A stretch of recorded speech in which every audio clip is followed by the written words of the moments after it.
सच्चाई नहीं है? और इसे क्या भारत में सांप्रदायिकता फैलाने का जो आरोप लगा है वो सही है? देखिए, ये कठोर सच्चाई नहीं, कठोर और दर्दनाक सच्चाई है। मैं पूछना चाहता हूं, आज जाट बिरादरी के नाम पे जो लोग राजनीति करने की बात करते हैं, तो 70 से 75% SC ST OBC तो भारत के हर हिस्से में थे। आज के बंगाल में थे तो बांग्लादेश में भी थे। तो जो यानी पश्चिम में उस समय पूर्वी बंगाल था 80 साल पहले, कहां गए वो 75% SC ST OBC कहां गए? कट गए ना, या कन्वर्ट हो गए? दो ही तो हुआ। तभी तो 32% से 7% आ गए। तो 32% में तो 75% तो SC ST OBC थे, यानी 25-26% कहां चले गए मेरे भाई?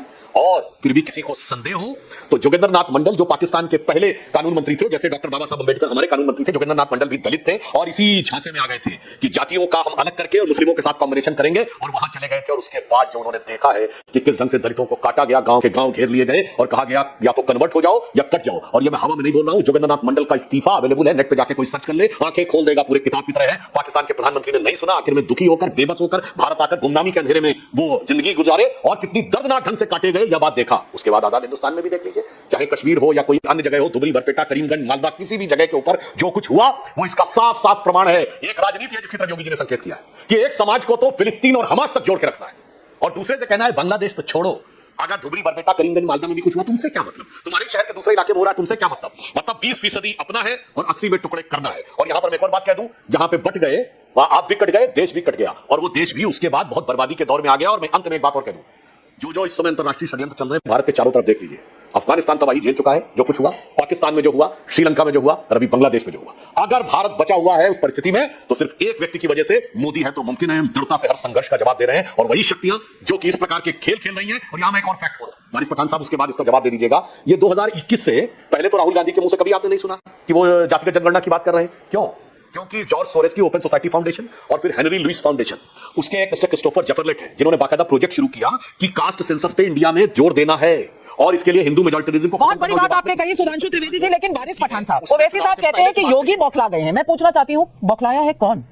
योगी आदित्यनाथ या असदुद्दीन ओवैसी? को बिना नोटिस के बुलडोजर से उखाड़ देते हो। भारतीय मुसलमानों को मॉब लिंचिंग करके आप रात दिन मार देते हो। भारतीय मुसलमान के आपको खाने पीने सबसे नफरत होती है। आप भारतीय मुसलमान के खिलाफ जंग जैसी आपने छोड़ दी। अरे अगर बांग्लादेश का हमारा हिंदू भाई तकलीफ में परेशान है तो मोदी जी भी आपने कहा रोज संविधान जता रहे। अरे संविधान जताने से चलिए जाके लेके आते हमारे हिंदू भाइयों को। चलिए नाविका जी, आप पे सुधांशु जी, अगर मोदी की ताकत नहीं है, आप पे सुधांशु जी चलते हैं। विशाल दिल है आपका, कितना बड़ा दिल है आपका, लेकिन वहां हिंदू 24% से 9% हो गए। आपने हाथ नहीं हिलाया, उंगली नहीं उठाई, चू तक नहीं की। और क्या कहा था ओवैसी साहब ने? सुधांशु त्रिवेदी जी, आपको याद करा दूं, मोदी चले जाएंगे, योगी चले जाएंगे तो रह जाएंगे हम, निपटना तो हमसे पड़ेगा, बचाने कौन आएगा? तब सांप्रदायिकता नहीं हो रही थी वो। अच्छा सुनिए वो बुलडोजर, अच्छा आपने ये भी जरा याद दिला दो ना कि ओवैसी जी ने तो बुलडोजर पॉलिटिक्स के ऊपर कहा था। जरा पब्लिक को बताओ कि कितनी गंदी असंवैधानिक पॉलिसी है ये। बिना कोर्ट कचहरी के ऑर्डर को फॉलो किए, बिना कायदे कानून का पालन किए, बिना नोटिस दिए किसने आपको इजाजत दिया बुलडोजर से घरों को उड़ा दो मुसलमानों के?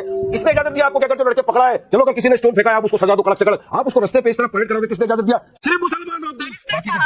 बैरिस्टर साहब वकील हैं, आप वकील हैं, जाइए कोर्ट जाइए और स्टे करा लीजिए। वो आपको कराना नहीं है, लेकिन पॉलिटिक्स करनी है कि ये हो गया वो हो गया। लेकिन मैं सुधांशु त्रिवेदी जी आपसे पूछना चाहती हूँ, जब असदुद्दीन ओवैसी कहते हैं कि यूपी का डिप्टी चीफ मिनिस्टर मुसलमान होना चाहिए, तो क्या ये सांप्रदायिक नहीं है? ये बांग्लादेश के हिंदुओं पर वोट बैंक पॉलिटिक्स कौन चला रहा है? वारिस पठान साहब को वकील होकर ऐसी वाहियात बात नहीं करनी चाहिए। यदि इस समय कोर्ट में आप लोग गए, उस समय केवल नाम लिखने पर तो कोर्ट ने पक्ष में डिसीजन दे दिया। ये जितने बुलडोजर चल रहे हैं सब इलीगल कंस्ट्रक्शन थे। एक भी लीगल होता तो कोर्ट से इसके ले आते। ये इस बात का प्रमाण है कि अपनी अपनी सेकुलर सरकारों के दामन रहमत में कितने इलीगल कंस्ट्रक्शंस करवा के रखे थे, इसलिए एक में भी कोर्ट से इनको राहत नहीं मिलने पाई। अब दूसरी बात मैं कहना चाहता हूं, एक गंभीर बात नाविका जी। देखिए, जो बटने और कटने की बात है तो मैं दर्शकों के लिए कर रहा हूं, वारिस पठान के लिए नहीं। आपने कभी असदुद्दीन ओवैसी को सुना कि वो ये कहे कि मुझे तेलुगु में बोलना है, या कभी बदरुद्दीन अजमल असमिया में बोलने के लिए कहे, या कभी महबूबा मुफ्ती कहे कि मुझे कश्मीरी में बोलना है, या मौलाना मदनी कहे मुझे तमिल में बोलना है? भारत में भाषाओं की विविधता है, हम विविधता का सम्मान करते हैं, पर हमें विविधता में विभाजकता पैदा करके लड़ाया जाता है। इसमें आप नहीं लड़ा सकते, सब एक साथ हैं। आपको केरल और तमिलनाडु में जाकर भी उर्दू के साइन बोर्ड दिखाई पड़ेंगे। यह है न बटने का तरीका, और वो उनका सही है, इसमें कौन सी गलत है? आप किसी मुसलमान को खड़ा करके दिखा दिया, किसी मुस्लिम देश में कम्युनिस्ट रिवोल्यूशन नहीं हो पाई, किसी मुस्लिम गरीब को आप अमीर के खिलाफ नहीं खड़ा कर सकते, किसी मुस्लिम अंसारी, बेहना, कसाई, गद्दी, घोसी को शेख सैयद के खिलाफ नहीं खड़ा कर सकते। क्योंकि ये है, जब आप एकजुट रहते हैं तो आप 20% होकर भी भारी पड़ते हैं, और आप 60% होकर तो कयामत कर देते हैं। दूसरी तरफ इनकी क्या है टेंडेंसी? 20% अपना है, टुकड़ा टुकड़ा करके करने का। इसलिए मैं दर्शकों से कहता हूं, बड़ी गंभीरता से सोचिए, उत्तर दक्षिण में लड़ना है। कर्नाटक के मंत्री ने कहा था, डीके सुरेश ने, कि हम ज्यादा टैक्स देते हैं, हमें अलग हो जाना चाहिए। उत्तर भारतीय और मराठी में लड़ना है, तमिल और हिंदी में लड़ना है, अगड़े पिछड़े में लड़ना है, और सवर्ण और दलित में लड़ना है, खूब लड़ना है। अरे सुनिए, मगर बड़ा आरोप वारिस पठान जी, बड़ा आरोप।